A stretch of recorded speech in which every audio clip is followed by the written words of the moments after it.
Hi, welcome. In this video, I want to respond to one of the comments on one of my Flipping the Script series videos, Calming Signals, pertaining to management versus change. And again, it was a really great comment by way of a individual looking for answers. Again, talking about, and the kind of the question really is about saying, calming signals or using, say, treats to connect, to establish a connection with the dog isn't a bad thing so long as you're switching gears, so to speak, so long as your framework is right. And it's actually an excellent question.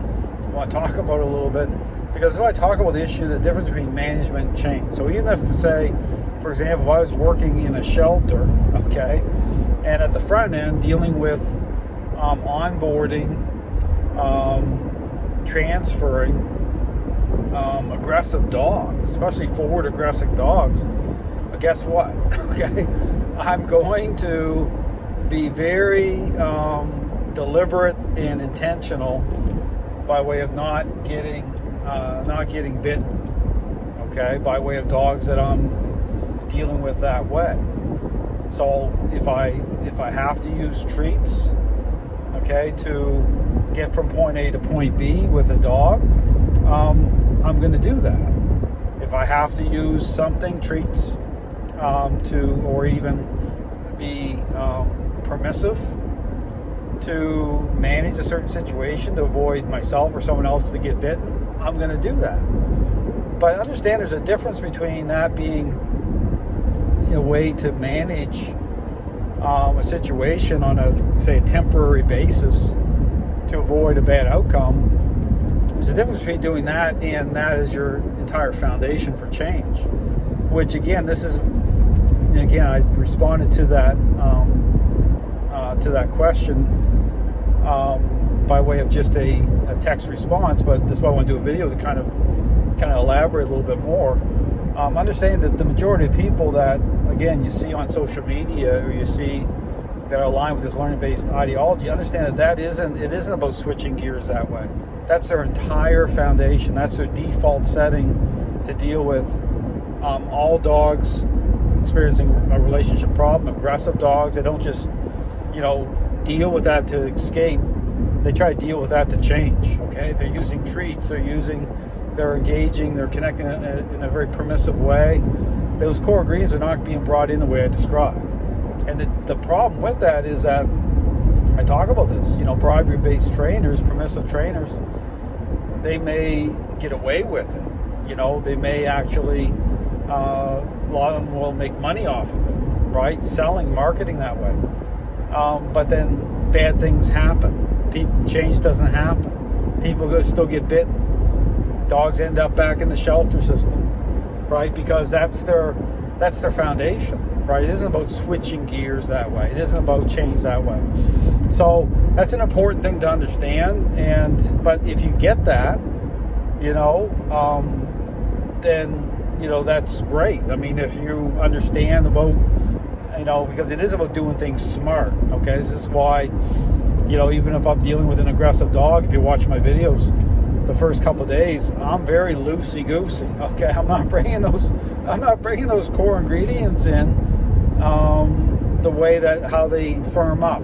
How I'm speaking a very clear kind of message through a type of a power play. I'm very intentional with how I do that. I kind of know where I'm at because the whole point is doing it smart. And you want to maximize agreeableness, but understand you're walking that line though. Understand that you have to know, like when you really get into, say, the system of training, and it's like a formula, it's like a sequence. You see that line so clearly that, like, you have a real good sense of it, so you can really adjust it right. I call it walking the razor's edge. You're like right there, and so this is where you get into really maximizing change.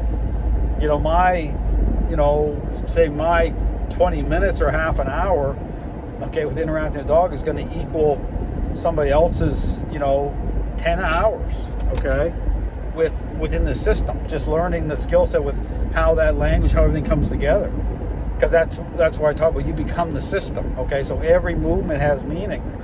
And then you're dialed in at such a level with the dog that you're able to work off of that, you know where that line is, but you know where you're at. And if you're going into the danger zone with a dog, you sense it, okay? You know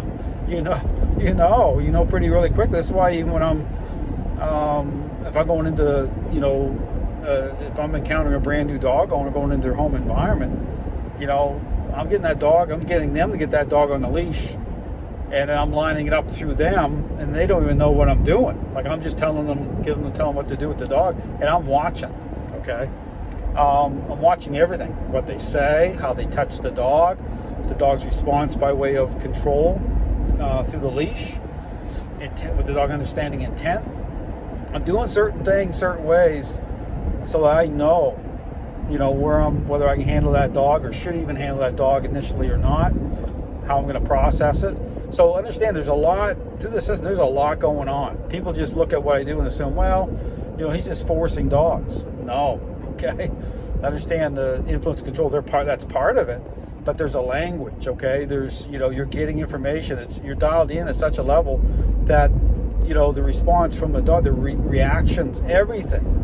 Okay, it's a very clear message that you're getting once you're dialed in at a certain level with dogs. Okay, there's a lot. Understand, people assume certain things. There's a lot to this system. There's a lot to this system. Okay, it's a journey of years to get to a certain level with this system. Trust me, there is, and to get dialed in that way. So again, all to say that there's a lot to the system, but we talk about changing gears, switching gears.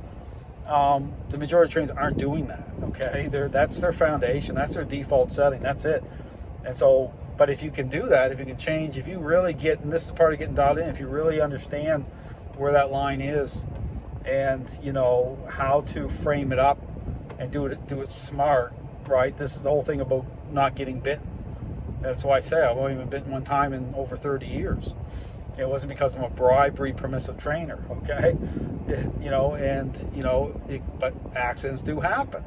But they happen a lot less when you're dialed in, okay? Because you have the advantage, you see it coming, you have clarity to the system, and all the kind of segue into, okay, if you really are interested in the system of training, watch my videos.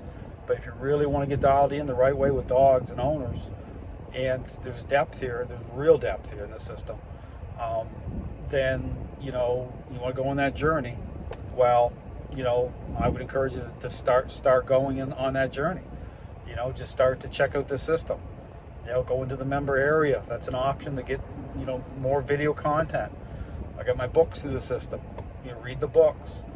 Then, go from there in terms of courses, and then even be a trainer of the system. It's a great opportunity. I mean, there's so much here. There's so much.